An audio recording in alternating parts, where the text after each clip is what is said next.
Welcome to Front Pro. Hope you all are doing great. Stay safe, stay healthy. In this video session, we are going to understand how an event triggers change detection cycle. This is super important that we keep our application performance optimum. In continuous on application performance, this is another video. You can explore my channel on some other related videos on lazy loading, differential loading for improving application performance. Before I continue, I would suggest you must watch my first video on change detection. It will give you fair idea how change detection works and what should we must take care of. You can find the link on I button above as well as into the description section of this video. Okay, let's begin. An event triggers change detection cycle that we will verify. The more events we have, more change detection it will trigger. In turn, it will hamper the performance. So let's jump into the code and see with an example. Now we are going to see how event bubble up. But hey, we want to minimize change detection cycle as much as we can. We will look into that. What is the provision in Angular framework in spite of the fact that event bubble up and it causes to trigger change detection cycle more than once. Okay, in this code you can see that we have a button. On the click event we are calling a function child. On div click we are calling a parent, and further on the div which are on the top we are calling a grandparent, which means if I click on button, it actually the event will bubble up to its parent and then to the grandparent. So let's verify this. uh, I'm already running this application, so let's switch to the browser. Okay, now let's click on this button. The debugger stops at child function and then it goes to parent and then to grandparent, which means I have clicked on this button and the event has bubbled up to its parent and then to the grandparent, and it goes something like that. Even though if it will have further grandparent, it will bubble up further.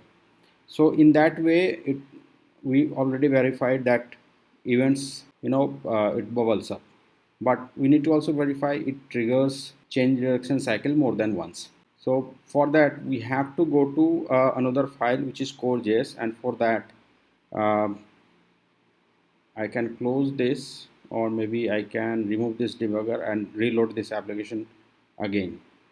Okay, I have removed all the debuggers and reload this application. Now I have to go to another file. In order to open that file, I'll press Command P on Mac, or you can search in Windows. There are different commands for that. So I'll go for core.js.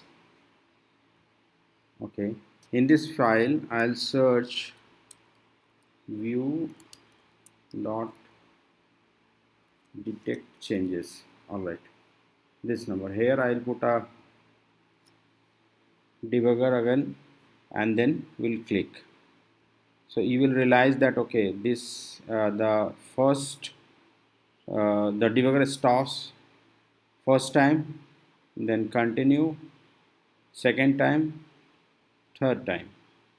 So you see that it actually trying to detect three times, and whereas I have clicked button only once, right? So this is not good. So how to prevent it and how we can improve it, that we need to check, right? So in Angular framework we have a provision, and for that let's jump into the code again. Okay, so into the code we have to open our main.ts file, and here in this file, you know that you must be familiar with this file already. So in this section where we are bootstrapping this application, we have to pass a flag, which is this, and the flag is the ng-zone event collapsing true, right? Let's save everything. Okay, I have reloaded this application. So still I have the breakpoint at view.detect changes. I am going to click the button again. So As expected, our debugger triggered and is stopped at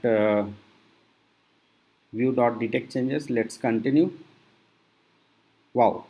So now this time the change detection triggers only one. So we have reduced the cycle by 2 times. So in that way, it is a great improvement on the performance applications. Hope you will find this video useful. Use this flag in the zone event collapsing true. It will help you to reduce change detection cycle and in turn will improve your application. Videos, you might wish to explore my another videos based on different topic like web worker change detection, lazy loading, interceptor. Let me know into the comment if you'd like to record any video on a specific topic or any challenge.